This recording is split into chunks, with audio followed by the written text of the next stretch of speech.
అదృష్టం కలిసొచ్చి తొలిసారి ఎమ్మెల్యేలైన ఆ నేతలంతా ఇప్పుడు దీపముండగానే ఇల్లు చక్కబెట్టుకునే పనిలో బిజీగా ఉన్నారట. భవిష్యత్ సంగతి తర్వాత మనకు వర్తమానమే ఇంపార్టెంట్ అని దున్నేస్తున్నారట. కాస్త గడుసుగా ఆలోచించే అనుచరులైతే ఎమ్మెల్యేల పేరు చెప్పి సొంత వ్యవహారాలు చక్కబెట్టేసుకుంటున్నారట. ఎవరా ఎమ్మెల్యేలు, ఏం చేస్తున్నారు? 2024 అసెంబ్లీ ఎన్నికల్లో ఉమ్మడి పశ్చిమ గోదావరి జిల్లాలో తిరుగులేని ఆధిపత్యాన్ని చూపించింది జనసేన. జిల్లాలోని 6 సీట్లలో పోటీ చేసి అన్ని చోట్ల విజయం సాధించి కంచుకోటగా నిలబడింది. అలాంటి జిల్లాలో పార్టీ అధినేత ఆశించిందొకటి, ఎమ్మెల్యేలు చేస్తున్నదొకటి అన్నట్టుగా తయారైందట పరిస్థితి.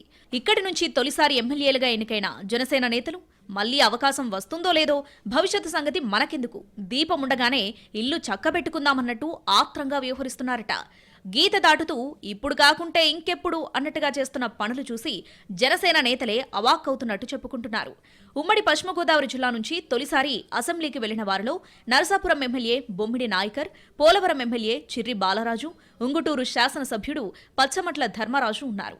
ఇక సీనియర్ నాయకుల లిస్టులో Bhimavaram MLA Pulaparthi Ramanjaneyulu, Nidadavolu MLA come మంత్రి కందుల దుర్గేష్, తాడేపల్లిగూడెం ఎమ్మెల్యే బొలిశెట్టి శ్రీనివాస్ ఉన్నారు. సీనియర్ల సంగతి పక్కన పెడితే పోలవరం, నరసాపురం, ఉంగుటూరు ఎమ్మెల్యేల అనుచరులు మాత్రం దున్నేస్తున్నారన్న టాక్ ఉంది జిల్లాలో.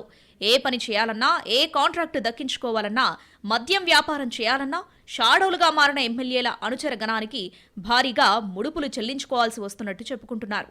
మంచా చెడా అన్నదాంతో సంబంధం లేదు, పని ఏదైనా సరే ఫిక్స్ చేసిన పర్సంటేజ్ ముట్ట చెబితే చాలు పూర్తి స్థాయిలో సహకరిస్తారట.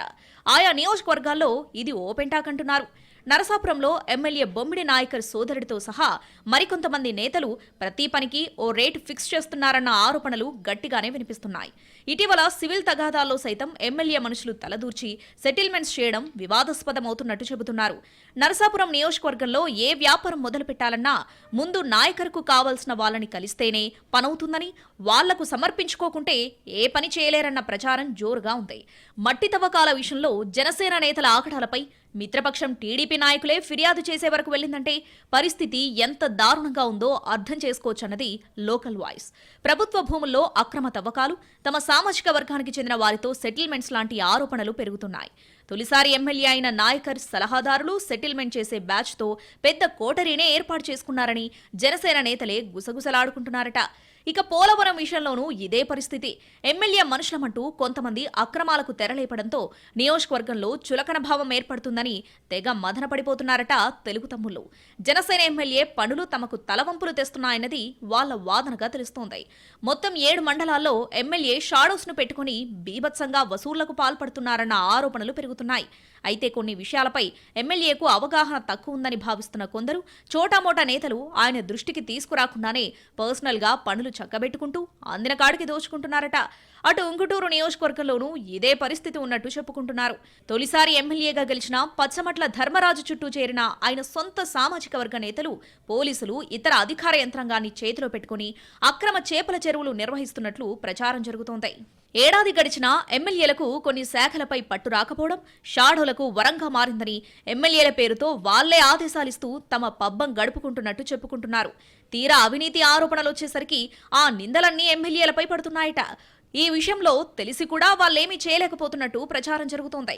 డ్యామేజ్ జరిగిపోతున్నా నాయకులు సీరియస్ యాక్షన్ తీసుకోకపోవడానికి కారణాలు అనేకమున్నట్టు తెలుస్తోంది.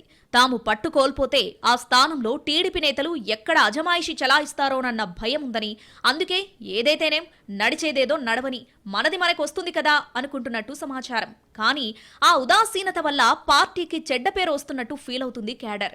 ఈ డ్యామేజ్ కంట్రోల్ కి హైకమాండ్ ఎలాంటి నిర్ణయాలు తీసుకుంటుందో చూడాలి.